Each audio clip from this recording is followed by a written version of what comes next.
तीन बेशरम और दो संस्कारी बहू। गांव में रहने वाली सावित्री देवी के 5 बेटे थे। जहां उसके 3 बेटे बिलायत गए थे, वहीं 2 बेटे राम और श्याम गांव में ही उसके साथ रहते थे। सावित्री देवी अपने दोनों बेटों को लिए हुए लड़की वालों के घर आती है, जहां दीना उसका स्वागत सत्कार करते हुए कहता है, आइए बहन जी, आइए, बिराजिए। कब से आपकी ही बाट जो रहे थे। पवित्रा, गरिमा, बिटिया चाय नाश्ते का प्रबंध करो। इतना कहते ही दीना की दोनों बेटियां साड़ी पहने, सिर पर पल्लू रखे, नजर झुकाए सावित्री के सामने आ खड़ी होती हैं। कुछ ही दिन के अंतराल के बाद पवित्रा और गरिमा सावित्री देवी की बहू बन जाती हैं। उनका स्वागत करते हुए सावित्री फीका सा मुंह बनाकर बोलती है, काश कि इस खुशी के बेला पर मेरे तीनों बेटे भी यहाँ होते। जाने विलायत जाकर ऐसा भी कौन सा पोथी पतरा पढ़ रहे हैं कि एक फोन करने की भी फुर्सत नहीं। माँ, इस खुशी के मंजर पर मन छोटा न कीजिए, वो तीनों आ जाएंगे। रात की बेला बीतने के साथ सावित्री की संस्कारी बहुएं मुर्गे की बांग के साथ उठकर घर द्वार धो बहार कर चूल्हा पूजन की रस्म पूरी करती हैं। तभी सावित्री अपने दोनों बेटों के साथ हॉल में हाजिर होती है। माँ जी, आप आ गई? खाना तैयार है, आप तीनों बैठ जाइए। क्या बात है बहू, तुम दोनों ने तो घर की जात ही बदल दी। सब कुछ एकदम चकाचक नजर आ रहा है। माँ, खाने की खुशबू भी बड़ी बेहतर आ रही है। चलो ना खाना खाते हैं। अभी तीनों ने खाने का पहला कौर ही उठाया था कि कोई किवाड़ खटखटाता है। इतनी भोर सवेर ससुरा कौन है? माँ जी, आप खाइए, मैं देखती हूँ। अरे नहीं बहू, तू ठहर, मैं देखती हूँ। सावित्री जैसे ही दरवाजा खोलती है तो सामने उसके तीनों बेटे अपनी 3 विलायती पत्नियों के साथ खड़े होते हैं। अरे विपुल, विनय, प्रणव, आ गए तुम? गरिमा, पवित्रा, देखो ये तीनों तुम्हारे देवर हैं। माँ जी, ये तीनों विलायती मैडम कौन है जिन्हें कपड़े लत्ते पहनने का तनिक भी लिहाज नहीं? हे यू बहन जी, हमें जज करने वाली तुम कौन? अरे मेरी बहू का परिचय पूछने वाली तुम 3 अधनंगी तितलियां कहाँ से उड़े चली आ रही हो? हम तीनों आपकी बहू है सासू मॉम। ये सासू माँ कितना ओल्ड साउंड करता है ना, जेनेलिया? या राइट वेनिला, हम आपको मॉमी बोलेंगी। हमारे इज लाइक अमेरिका। अरे मेरे नकारे औलादो, ये तीनों फिरंगिनी हिलाए रेशी भाषा बोलकर मेरे भेजे का भरता बना रही है, और तो और खुद को मेरी बहू बता रही है। बावजूद इसके तुम तीनों बुत बने खड़े हो। मॉम, ये तीनों आपकी बहू और हमारी बीवी हैं। ये सुनकर सावित्री माथा पकड़कर कहती है, हाय रे मेरे फूटे करम। अरे बुद्धि के बुझे हुए चिरागो, हिंदुस्तान की लड़कियों ने समाधि ले ली थी क्या, जो 7 समंदर पार से ये बेशरम बहुएं उठा लाए? अभी क्या अभी इन तीनों बेशरम के साथ वापस लौट जाओ। देखो मिस मदर इंडिया, हम हिंदुस्तान की बहन जी बहुएं नहीं जो आपकी ज्यादती सहेंगी। जरूरत पड़ने पर हम इंडियन लॉ की हेल्प लेंगे। Do you understand? ये सुनकर सभी के चेहरे पीले पड़ जाते हैं। फिर क्या था, क्षण भर के भीतर ही बेचारी सास के सुरताल बदल जाते हैं। अरे मेरी बेशर्मी बिलायती बहू खड़ी क्यों हो? भीतर आओ। इसी के साथ तीनों बेशर्म बहू जमीन रौंदती हुई अपने कमरे में चल देती हैं और दोनों संस्कारी बहू सावित्री को समझाती बुझाती हुई बोलती हैं, माँ जी धीरज धरिए, खामी चाहे कितनी भी बड़ी हो, भला आचरण हमेशा उस पर भारी पड़ता है। हाँ माँ जी, हम दोनों अपनी तीनों बिलायती देवरानी को बदलने की भरसक कोशिश करेंगे। हर एक दिन की तरह दोनों संस्कारी बहुएं मुर्गे की बांग के साथ उठकर कामकाज निपटाने के बाद पूजा करने के लिए मंदिर जाती हैं। तभी दूध वाला दरवाजे पर दस्तक देता है। अरे पवित्रा भौजाई, गरिमा भौजाई, कहवा हो, दूध लाए हैं। दूध वाले की आवाज सीधे जेनेलिया के कान में आती है, जिसे सुनकर वो तौलिया लपेटे बाथरूम से बाहर आकर दरवाजे पर आकर हाथ बढ़ाती है। उसे देखकर मलखान कहता है, अरे दादा, ये गोरी मैम कौन है? मलाई जैसन दहिया है। अगर ऐसन मेहरिया मलखान के मिल जाए तो रास रचैया को माखन का भोग परोसा मचान गड़कर। हे यू गवार, देख क्या रहे हो? दूध तो। मैम साहब, तुम्हारा नाम क्या है? जेनेलिया, छिनेलिया। अरे दादा, ससुरी का नाम भी एकदम जानलेवा है। मलखान ऐसा बोल ही रहा था कि अचानक नींद से ऊँघती सावित्री वहां आती है और बहू को ऐसे देखकर दंग रह जाती है। हे ईश्वर, अरे मेरी बेशरम बहू शर्म हया धोकर पी गई है क्या? अतरंगी तौलिया लपेटे आ गई है। अचानक सावित्री की दोनों बहुएं भी वहां हाजिर हो जाती हैं। ये कैसा शोरगुल है? तुम दोनों बेशर्मी की ही कमी बची थी। अरे तू भाग यहाँ से। मलखान के जाने के बाद ही सावित्री कुड़कुड़ाती हुई कहती है, अरे बेहया बेशरम, वो दूध वाला आंखें सेक कर चला गया। तुम तीनों को फर्क ही नहीं।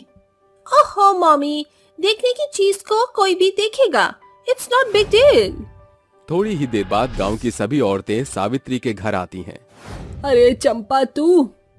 क्यों रे सावित्री, तू तो बड़ी छुपी रुस्तम निकली। पूरे गांव में तेरी 3 विलायती बहुओं के चर्चे चल रहे हैं, जरा हम भी देखें। सावित्री को कुछ न सूझने पर उसकी संस्कारी बहुएं बीच में बोलते हुए बात को संभालती हैं। क्यों नहीं चंपा चाची, जरूर, मगर वो क्या है ना कि अभी तीनों देवरानी गहरी नींद में सो रही हैं। हाँ, और फिर बेचारी उनकी तबीयत जरा ढीली भी है। पवित्रा की बात पूरी होने को थी कि तीनों बेशरम बहुएं बाहर आती हैं। किसने कहा कि हम सो रही हैं जेठानी ji? Hey old lady, how are you? मेरा नाम है वेनिला और ये है जेनिलिया और इलियाना। हाँ, अरे सावित्री, क्या मेल जोल है। एक और तेरी 2 सर्वगुण संपन्न संस्कारी बहुए और एक और ये बेशरम बहुए। वैसे हमरी रिनकिया का 3 ठो फ्रॉक छोड़ पड़ गवा है, कहीं तो तुम्हार 3 बेशरम बहुओं को दे दे। अरे सीखी अपनी संस्कारी जेठानी से कुछ साड़ी नहीं तो लुंगी लपेट लो, कम से कम घुटना तो ढकल रही। ये बोलकर चंपा वहाँ से चल देती है और संस्कारी बहुएं बोलती हैं, आज तुम तीनों की बेहूदगी के चलते माँ जी को ये सब सुनना पड़ा। अरे करीमा, इन बेशर्मों की बुद्धि में हमारी बातें नहीं समाएंगी। लज्जा तो तीनों लापता गन छोड़कर आई हैं। ओहो जेठानी जी, ठीक है, चल फिर। हमारी बॉडी, हम चाहे जो पहने, आपको क्या। गुजरते समय के साथ तीनों बहुओं की बेशर्मी बढ़ती ही जाती है।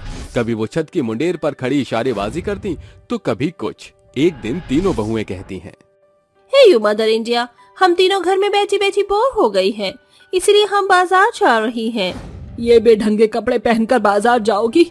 अरे ये तुम्हारा विलायत नहीं बल्कि गांव है। तीनों बहुएं सास की बात अनसुना करके चल देती हैं। तभी मलखान उनको जाता देख अपनी पलटन के साथ उनके पीछे चल पड़ता है। अरे तनिक रुको, अरे रुको तो हमारी रानी। मलखान की बातें सुनकर इलियाना गुस्से में मलखान की तरफ हाथ उठाती है। 2 कौड़ी के देहाती। जैसे ही इलियाना मलखान को थप्पड़ मारने के लिए हाथ उठाती है, मलखान उसका हाथ पकड़ लेता है और कहता है, अरे ओ गोरी मैम, ज्यादा फड़फड़ाओ नहीं, वरना पहले तो आधे अधूरे कपड़े पहनकर ससुरी जिया पर बिजुली गिरावत है, अब नौटंकी करत है। लीव हर, छोड़ो उसे। अचानक पवित्रा और गरिमा की नजर उन तीनों पर पड़ जाती है, जिसके बाद सास और दोनों संस्कारी बहू वहां आकर मलखान को खूब मारती हैं, जिसे देख सभी रफू चक्कर हो जाते हैं। देख लिया, ये तुम तीनों की बेशर्मी का ही नतीजा है। अरे हर तरह के कपड़े पहनने के लिए माहौल होता है। अरे पवित्रा बहू, तेरी बात इनके पल्ले नहीं पड़ेगी। इन बेशर्मों को तो अंग प्रदर्शन का चस्का चढ़ा है। सासू मॉम, हमें माफ कर दीजिए, अब हम फिर कभी ऐसे कपड़ों में नजर नहीं आएंगी। सच्ची माँ जी, हम भी जेठानी जी की जैसे 6 मीटर की साड़ी लपेट कर रहेंगे। सचमुच? तो खाओ फिर 7 समंदर पार की कसम। ये सुनकर पांचों बहुएं एक साथ हंस पड़ती हैं और सावित्री की 3 बेशरम बहुएं भी संस्कारी बहुओं की श्रेणी में शामिल हो जाती हैं। पुरनिया कह गए हैं, जैसा देश वैसा भेष, अपनाना भला है। संस्कारी बहू की बेशरम सास। बिलासपुर गांव में एक बड़ी ही बेशर्म सास और संस्कारी बहू की जोड़ी रहती थी। गांव चुगली मंडली में उन सास बहू के आचार व्यवहार पर प्रत्येक दिन टिप्पणी होती रहती थी। आइए एक नजर उनकी बातों पर प्रतिबिंबित करते हैं। अरे रूपा, पुरनिये की बातों पर तो इस रासवती ने पाबंदी लगा दी, और नहीं तो कब पुछते पुरनिये कह गए रहे कि आए वाले भावी भविष्य में सास संस्कारी और बहू बीमारी मादल बदल होई, मगरी ससुरी रासवती ने अपनी बेशर्मी से बिलासपुर की बेला ही बदल दी है। आखिर कौन है रसवती, जिसके लिए औरतों के मुंह से बुरा बखान निकल रहा है? 55 वर्षीय रासवती सांवरी की सास है। पिया तू अब तो आजा, शोला सा तन भड़ के आके बुझा जा, तन की ज्वाला ठंडी हो जा, ऐसे गले लगा जा। अरे ओ बेशरम बेहुदा औरत, जरा सा तो शर्म कर ले। अश्लीलता की सारी सीमाएं लांघकर सरहद की सीमा पर चढ़ने का इरादा है क्या? बनवारी जी, अभी तो मैं जवान हूँ। अरे आज भी मुझ में वही अदाएं हैं जो सालों पहले थी। अरे आज भी जब मेरी जुल्फें उड़ती हैं ना, तो कितने कुंवारों के दिल मचल जाते हैं। रसवती को खुद का बखान करता देख दरवाजे से दस्तक देती हुई उसकी संस्कारी बहू सावरी हाथों में पूजा की थाली लिए अंदर आकर कहती है, माँ जी, अपने मुंह मियाँ मिट्ठू बनना हर बार सही बात नहीं है। मेरी सोच से उम्र सीमा के इस पड़ाव पर आपको अपने शौक को थोड़ा सीमित कर देना चाहिए। अरे अब तू सिखाएगी अपनी सास को कि मुझे कैसी वेशभूषा और हाव भाव से रहना है। रसवती से ज्यादा बकैती ना करना बहू। बेचारी बहू अपनी बेशर्म सास की बोली सुनकर चुप्पी साधने को समझदारी समझती है। दिन ढलता है, फिर उसी सांझ सब्जी का ठेला लिए हरिया रासवती के घर के सामने से गुजर रहा होता है। लो भैया, लाजवाब आलू, ये कच्चे कद्दू, भरता भिंडी, अरे ले जाओ ताजी ताजी सब्जियां एकदम सस्ते दाम में। आवाज सुनकर रसवती बाहर आती है। उसका उम्र से बढ़कर साज सज्जा देखकर हरिया हैरान रह जाता है कि रासवती कहती है, अरे ओ भाजी वाले भैया, कैसे दिए हैं कद्दू? वैसे तो मंडी से महंगा मोल लेकर आए हैं मगर आपके लिए सस्ता लगा देंगे भौजाई जी। वैसन एक ठो बात बोले, आपका चेहरा ना टमाटर के जैसा लाजवाब लाल लग रहा है। तारीफ के लिए शुक्रिया। वैसे तुम्हारी नजर की दाद देनी पड़ेगी। एक मेरे पति परमेश्वर हैं जिन्होंने मेरी कदर ही नहीं जानी। अरे भौजाई जी, जरूर उनकी नजर में खोट होगा। चलिए। अरे अब मेरा बखान बंद करो और ये सारी सब्जियां तौल दो। हरिया फटाफट से हाथ चलाते हुए सारी सब्जियां बांधते हुए बुदबुदाता है, अरे क्या बात है, आज की बोहनी तो बड़ी जोरदार होने जा रही है। सारी सब्जियां यहीं सफाचट हो गईं। रसवती हरिया से सारी सब्जियां लेकर घर में घुसने लगती है कि हरिया कहता है, अरे भौजाई जी, मेरे पैसे? रसवती हरिया की ओर ताक कर आंख मारती है कि हरिया कहता है, अरे ओ भौजाई जी, अपने नैनों की बिजुरिया बान को बंद करो, दाम दो। अरे नहीं देती दाम, क्या बिगाड़ लेगा तू मेरा? सास का शोर शराबा सुनकर सावरी सर पर पल्ला लिए बाहर आकर कहती है, अरे माँ जी, ये कैसी मुठभेड़ मची है यहाँ? अरे हम बतावत हैं बहुरिया, तुम्हारी ये बिगड़ी बला सास पैसे के ना देवे के खातिर आंख के बाढ़ चलावत है। लागत है तुहार ससुरी बूढ़ा में बोरा गईल है। अरे ये रखिए अपने पैसे। सासू माँ के बुरे बर्ताव के लिए मैं आपसे हाथ जोड़कर माफी मांगती हूँ। सब्जी वाले के जाते ही रसवती अपनी बहू पर बिगड़ जाती है। अरे मेरी मंद बुद्धि बहू, तुझे बीच में आने को किसने कहा था? मैं बात कर रही थी ना। बस कीजिए सासू माँ। अरे आप क्यों अपने बुरे आचरण से पिताजी और हम सब का नाम नीलाम करती हैं? बढ़ते बुढ़ापे में ये सब आपको शोभा नहीं देता। अरे साफ तौर पर क्यों नहीं कहती कि तुझे अपनी जवान सास से जलन है? अब तुझे सजने संवरने की बजाय सादगी स्वरूप बहू का ढोंग करना है तो कर। तेरी सास को तेरी तरह झूठा स्वयं रचना पसंद नहीं। समय गुजरता है जिसके साथ रसवती की रास लीला बढ़ती जाती है। एक दिन वह टीवी में सौंदर्य साबुन का प्रचार देखकर कहती है, क्या सचमुच ये सौंदर्य साबुन मेरे चेहरे की काया पलट कर सकती है? रसवती लाली पाउडर लगाए बनिए के पास आती है। अरे आओ आओ रसवती भौजाई, क्या चाहिए? सौंदर्य साबुन जिसे मेरा रूप और ज्यादा संवर सके। अरे भौजाई, अब और चेहरे को कितना चमकाओगी? पहले ही आपका चेहरा इतना गोरा गुलजार हो रहा है। बातें बनाना तो कोई तुमसे सीखे बिरजू बनिया। बनिया उसे सौंदर्य साबुन देता है, जिसे लिए रसवती ठुमक ठुमक कर घर का रुख करने लगती है कि एकाएक पीछे पलटकर कहती है, वही खाते में लिख लेना, बाद में दे दूंगी। उसके जाते ही बनिया बिगड़ा बेबाक मुंह बनाए कहता है, अरे न जाने इस बढ़ते बुढ़ापे में सौंदर्य साबुन लगाकर कौन सी मेनका उर्वशी बनने का इरादा है इस रसवती देवी का। इसे अपनी संस्कारी बहू से सीखने की जरूरत है। अरे बहू के संस्कार के साथ इस बेशरम बेहुदा सास की बीमारी भी बढ़ती जा रही है। अपनी बेशर्मियों के आगे बिगड़ी रसवती की रास लीला अभी भी कहाँ रुकने वाली थी। उसे तो अभी बेहुदगी में अव्वल दर्जा जो प्राप्त करना था। एक सांझ जब रसवती टीवी में नजरें गड़ाए बैठी थी तो वह स्टेज शो देखते हुए कहती है, समय कितना आगे बढ़ गया है, शायद मुझे भी मेकओवर करवा लेना चाहिए, ताकि फिर देखना गांव की सारी लुगाई जल भुनकर राख होती हैं। रसवती पैसे लेकर पार्लर पहुंचती है, जहां पार्लर वाली कहती है, कहिए क्या कराना है आपको माँ जी? पहले तो मुझे माँ जी मत बुलाओ, मेरा नाम रसवती है, तुम प्यार से मुझे रसीली कहना। अपने मेकअप से मुझे सुंदर से शहरी सांचे में ढाल दो। मेकअप के साथ रसवती अपने पहरावे को पूरे तौर से बदलकर तब्दील करके घर पहुंचती है, जहां गांव की औरतें उसके घर के आगे जमावड़ा लगाती हैं। सासू माँ, ये कैसा हुलिया बना रखा है आपने? इस बढ़ते बुढ़ापे में ये शहरी पहरावा और इतनी साज सज्जा आप पर जरा भी नहीं शोभ रहा है। मैं आपके लिए साड़ी लेकर आती हूँ। बहू, अब तेरी सास ने साड़ी का शौक छोड़ दिया। सासू माँ, शायद आपको शहरी दौर का ज्यादा ही होड़ चढ़ चुका है। लोक लाज बिसर कर अपनी बेहुदगी बेशर्मी की सारी सीमा पार कर दी। बहू के मुंह जुबानी बुरा बखान सुनकर बेशर्म सास का गुस्सा 7वें आसमान पर पहुंचता है।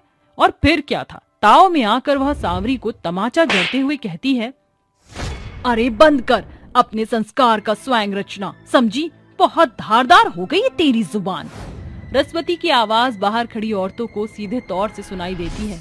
अरे ओ बेशर्म रसभरी रसवती, बेचारी बहू पर जोर क्यों साध रही है? बाहर आ। रसवती बाहर आकर कहती है, अरे तुम लुगाइयों को लोगों के घरों में ताक झांक के सिवा दूजा काम काज नहीं सूझता? अरे ओ बूढ़ी घड़ी लाल लगाम, बढ़ते बुढ़ापे में चुकरियों की तरह लाली लिपस्टिक का लीपा पोती करके तू खुद को हूर की परी समझ रही है? पूरा मर्दन के बीच तुम्हारी ही बेहुदगी की बेशर्मी का बखान होवत है। अरे 55 की उमरिया चंद चिल्लड़ बचाए खातिर आंख भौए मटका के और आपन चाल के ढाल बन के जो फायदा उठावत हैं, उके कारण बिलासपुर के लोग तो के बच्चलन बेशरम लुगाई का खिताब दिए बैठे हैं। अरे जब तुझे सामने से मक्खन मलाई कहते हैं, तेरी बेहुदगी के कारण पीठ पीछे तुझे दूध की फटी फपूंदी कहते हैं। अरे ये साज सज्जा तेरी बहू को शुभता है, मगर इसका सादा रूप अल्पभाषी बोलबाला इसके संस्कारों को साफ तौर से साझा करता है। सीख अपनी संस्कारी बहू से कुछ। सास का सिर शर्म से झुक जाता है और वो बहू से माफी मांगती है। बहू, अपनी इस बेशर्म बेबाक बिगड़ैल सास को माफ कर दे। आज सभी के कड़वे शब्दों ने तार बघार करके तेरी सास को सबक सिखा दिया। सासू माँ पुरनिये कह गए हैं कि जैसा देश वैसा भेष रखो, जो हुआ उसे बिसार दीजिए। उस रोज के बाद बेशर्म सास अपनी संस्कारी बहू से रहन सहन एवं स्वर शब्द सीखकर सादगी के साथ नई शुरुआत करती है, जिसे कल तलक बेशर्म सास का बुरा बखान करने वाले व्यक्ति जन के स्वर सास की सराहना करते नहीं थकते, जिसका सारा श्रेय बिलासपुर की औरतों और संस्कारी बहू सावरी को जाता है। मॉडर्न सास की देसी बहू। अरे मैं तो अपनी बहू एकदम मॉडर्न लेकर आऊंगी। उसके पहने हुए कपड़ों का स्टाइल और उसके चलने का स्टाइल बिल्कुल क्लासिक होगा। बहू तो मैं बिल्कुल अपनी से भी ज्यादा मॉडर्न लेकर आऊंगी। हाँ हाँ, क्यों नहीं, एक और मॉडर्न बहू इस घर में आ जाएगी। अरे तुम कम हो क्या जो अपनी जैसी लाना चाहती हो? क्या हमें सुखी से जीने नहीं दोगी? ओहो, मेरी जैसी मतलब कहना क्या चाहते हैं आप? क्या मैंने आप लोगों की खुशी छीन रखी है? मैं तो कहती हूँ जैसे दिल करे वैसे अपनी जिंदगी को जियो, लेकिन आप लोग हो कि मानते ही नहीं हो। अरे तुम एक मॉडर्न वाली जिंदगी जी रही हो तो हमें क्या जरूरत है? ऐसा कहकर सर्वेश वहाँ से चला जाता है, जिसके बाद संजना अपनी सहेलियों से कहती है, अरे अरे, इनकी तो मजाक करने की आदत है, इनकी बातों पर ध्यान मत दो। वैसे कविता, तेरी बेटी अमेरिका में जॉब करती है, तूने अपनी बेटी के लिए क्या सोचा है? अभी मैंने तो कुछ सोचा नहीं है, देखते हैं, अगर कविता को कोई लड़का पसंद होगा तो वो हमें खुद बता देगी। ये बात भी ठीक है। और नीलम, आरती, अगर तुम्हारी कोई नजर में मॉडर्न लड़की हो तो मुझे जरूर बताना। हाँ हाँ, क्यों नहीं, मैं तो खुद चाहती हूँ कि तुम्हारी बहू तुमसे भी ज्यादा मॉडर्न हो, तभी तो तुम दोनों की बन पाएगी। संजना अपनी सहेलियों से बात कर ही रही थी कि तभी अचानक से दरवाजे पर कोई दस्तक देता है, जिसके बाद संजना घर का दरवाजा खोलने के लिए जाती है। जैसे ही वे दरवाजा खोलती हैं, उसके सामने उसका बेटा एक लड़की के साथ शादी के जोड़े में खड़ा होता है, जिसे देखते ही संजना के पैरों तले जमीन खिसक जाती है और वो अपने बेटे अनुराग से पूछती है, अरे बेटा, ये सब क्या? कौन है ये लड़की जिसे तू अपने साथ लेकर आया है? माँ, ये प्राची है, मैं इससे बहुत प्यार करता हूँ और हमने शादी कर ली। अब से ये मेरी पत्नी है और मेरे साथ इसी घर में रहेगी। ऐसा कहकर अनुराग अपनी पत्नी प्राची को घर के अंदर ले आता है। घर में संजना की सभी सहेलियां बैठी होती हैं, जिन्हें देखकर प्राची उनसे कहती है, आप सभी लोगों को हमारी तरफ से प्रणाम। आशा करती हूँ कि आप सभी ठीक होंगे। प्राची को इस तरह बात करते हुए देख संजना की सभी दोस्त उसके ऊपर हंसने लगती हैं। तभी प्राची उनसे कहती है, अरे क्या हुआ, तुम सब इतनी जोर जोर से क्यों हंस रही हो? क्या मन ने कोई बड़ा जोक मारा से? अरे नहीं नहीं, जोक तो यहाँ तुम्हारी सास का बना है। अभी तो बहुत बोल रही थी कि मैं अपने बेटे अनुराग के लिए एकदम मॉडर्न लड़की लेकर आऊंगी, लेकिन तुम तो पूरी गांव की गंवार हो। संजना की सभी दोस्त मिलकर प्राची का अपमान करती हैं, लेकिन प्राची ये उनकी बात समझ नहीं पाती, जिसके बाद संजना गुस्से से अपनी सभी दोस्तों को घर से जाने के लिए कह देती है। उनके जाते ही वो अपने बेटे से कहती है, बेटा ये सब क्या है? कौन है ये गंवार लड़की? इसको तो बात करना भी नहीं आता। ये हमारे घर की बहू कैसे बन सकती है? अरे माँ, ये प्राची है, कन्हैयापुर के गांव में रहती है। हम दोनों ने एक साथ कॉलेज किया था, तब से ही हम दोनों एक दूसरे से प्यार करते हैं। मैं तो शादी अच्छे से करना चाहता था, लेकिन प्राची के माता पिता मान नहीं रहे थे, इसलिए मुझे उसे भगाकर शादी करनी पड़ गई। अरे बेटा, इसे तो जहाँ से लेकर आया है वहीं छोड़ो। ये लड़की तेरे लायक नहीं है। कितनी गंवार है, इसे तो बात करना भी नहीं आता। पता नहीं कौन सी लैंग्वेज यूज कर रही है। नहीं माँ, मैं प्राची को नहीं छोड़ूंगा। ये मेरी पत्नी है, आज से ये मेरे कमरे में ही रहेगी। अरे माँ जी, अब तो हमने जवाब मिल गया से, अब मैं कहीं ना जाती। चलो चलती हूँ मैं अपने पति के दोहरे कमरे में।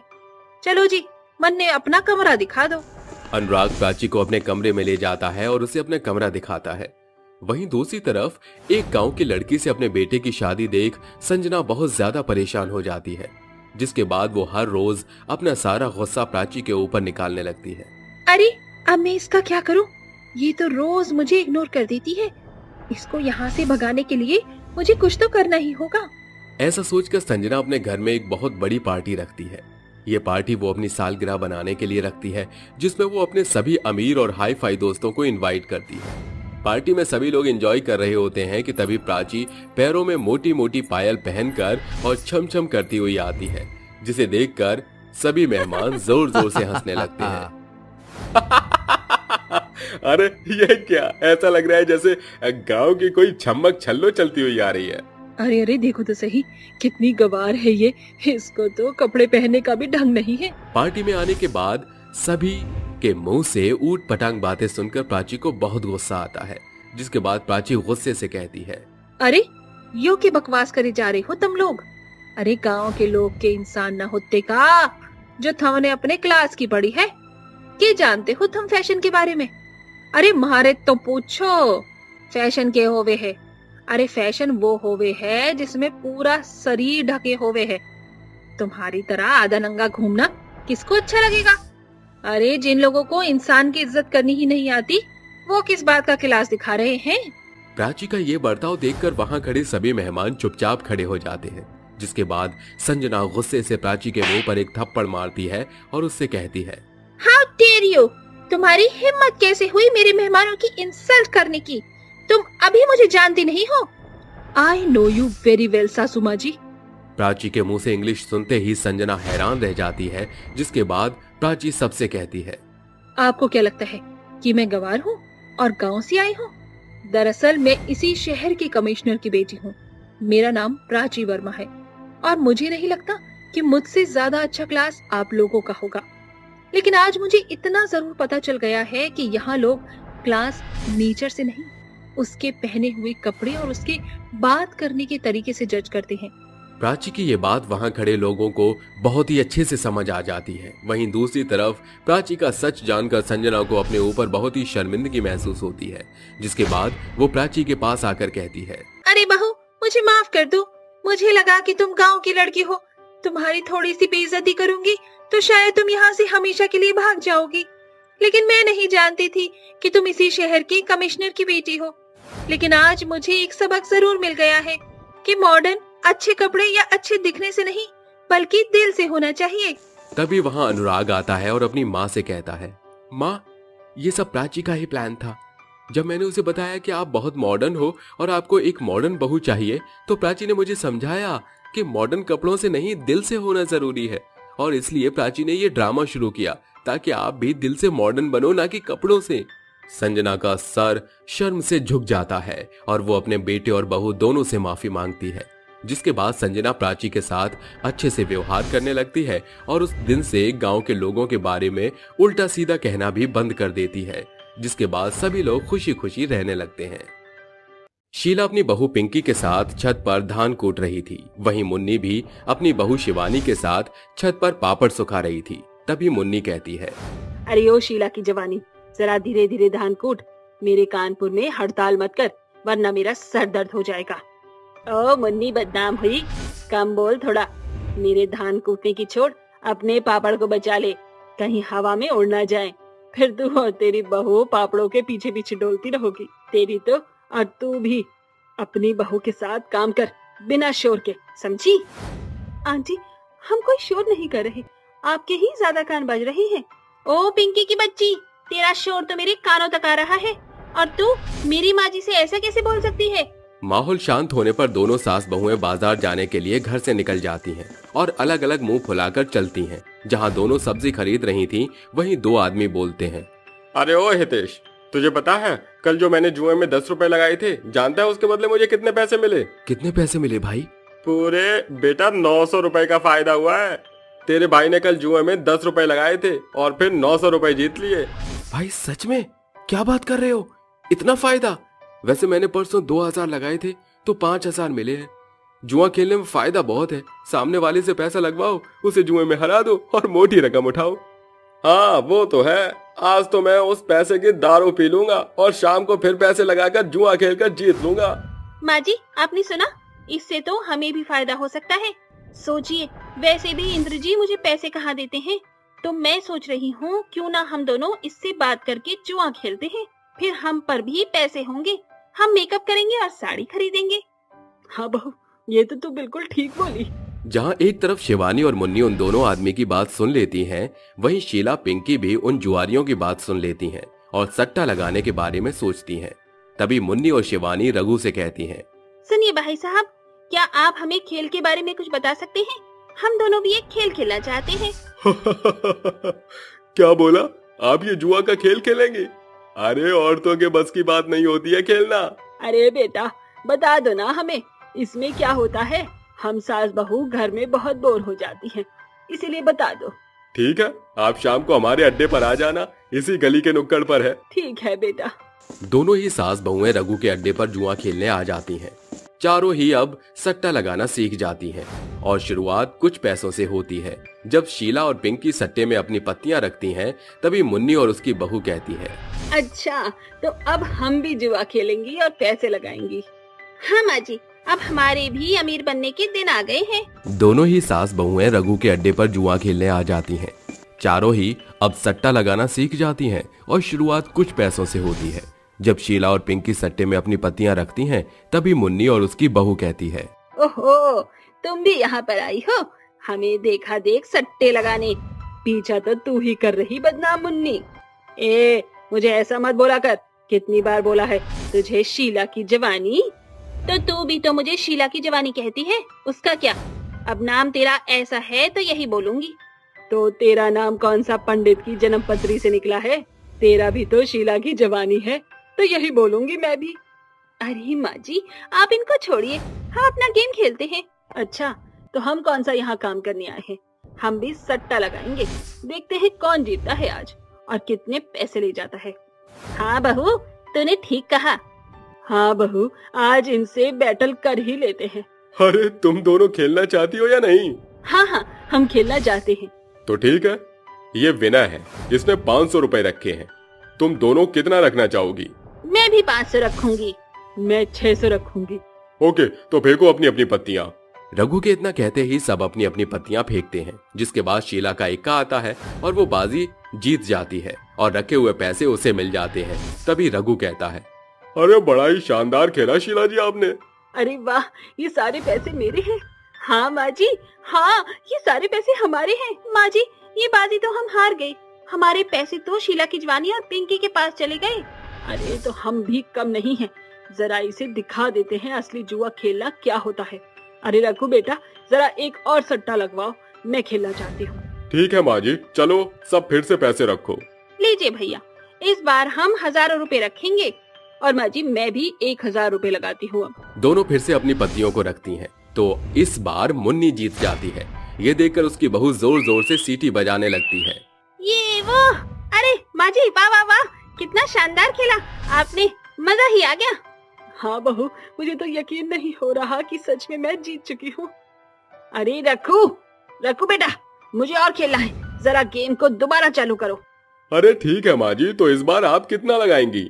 1500 लगा रही हूँ। कुछ देर बाद जब बाकी के लोग अपनी अपनी बाजी लगा देते हैं तो अपनी पत्ती दिखाते हैं, जिसमें एक बार जीत फिर से शीला की होती है। ऐसे ही वक्त बीतता है। दोनों सास बहुएं सट्टा लगाने आ जाया करती थीं और रोज इनाम जीता करती थीं। इससे उनके मन में रघु और लालच को बढ़ा देता है। दोनों सास बहू के मन में जीतने की ललक रहती है और उन पैसे से दोनों सास बहू खूब महंगे कपड़े, ज्वेलरी, खाना पीना, रहना सहना सब तौर तरीके बदल गए थे। ये देखकर उनके पति भौचक के रह जाते हैं, पर उन्हें वो चकमा दे देती थी। 5 स्टार होटल में बैठकर चाय पीते हुए शीला पिंकी से कहती है, माँ जी, क्या ऐश हो रही है ना हमारी? हाँ बहू, बहुत मजा आ रहा है। तभी वहाँ मुन्नी और शिवानी अपने नए अंदाज के साथ जीन्स टॉप पहनकर चश्मा लगाकर आती हैं और कहती हैं, जिंदगी की असली ऐश और टूर हम कर रहे हैं। ये तो इतने महंगे होटल में सिर्फ चाय पी रही है। अरे हमारी तरह शाही पनीर, कढ़ाई पनीर खाओ ना, ऐश करना है तो। माँ जी, जरा इनके कपड़े तो देखो, कितने स्टाइलिश बन के आए हैं। फर्क नहीं पड़ता, करने दो इन्हें जो करना है, हम तो अम्यूजमेंट पार्क जाएंगे। इस तरह दोनों सास बहुएं एक दूसरे को नीचा दिखाने के लिए कुछ भी करती थी। और फिर उस दिन दोनों ने महंगे महंगे सट्टे लगाकर अपनी चालें चली। बहू, अगर हमें और अमीर बनना है तो 1-2 लाख का सट्टा तो लगाना होगा। हाँ माँ जी, वो तो है। तो आज मैं 5 लाख का सट्टा लगाऊंगी। चलो मेरा काम तो बन गया। आज चलूंगा मैं अपनी आखिरी बाजी। बहुत ऐश कर लिया इन लोगों ने।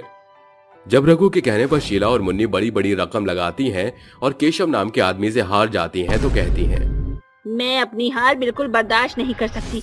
मुझे जीतना ही होगा, चाहे इसके लिए मुझे 10 लाख क्यों ना लगाना पड़े।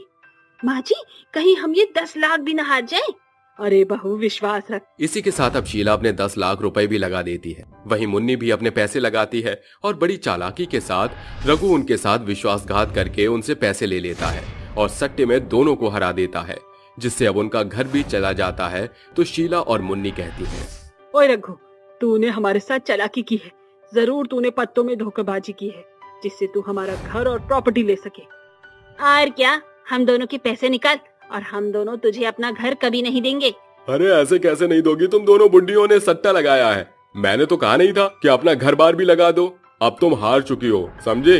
ए रखो, ज्यादा मत बन, वरना हम पुलिस वालों के पास जाएंगे। जा बोल दे, पुलिस सबसे पहले तो तुम्हें ही पकड़ेगी, क्योंकि सट्टा लगाना कानूनन जुर्म है।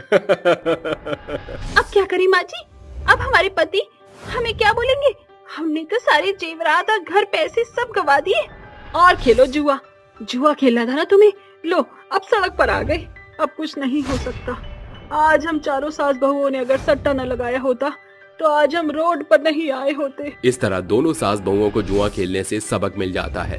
साथ ही पुलिस रघु को पकड़ लेती है और सट्टे में जीती हुई सारी चीज वापस लोगों को लौटा देती है। बेशर्म चुड़ैल। लगावे लो जब लिपस्टिक, लगावे लो जब लिपस्टिक, हिलेला आरा डिस्ट्रिक्ट, जिला टॉप लागे लो, जिला टॉप लागे लो।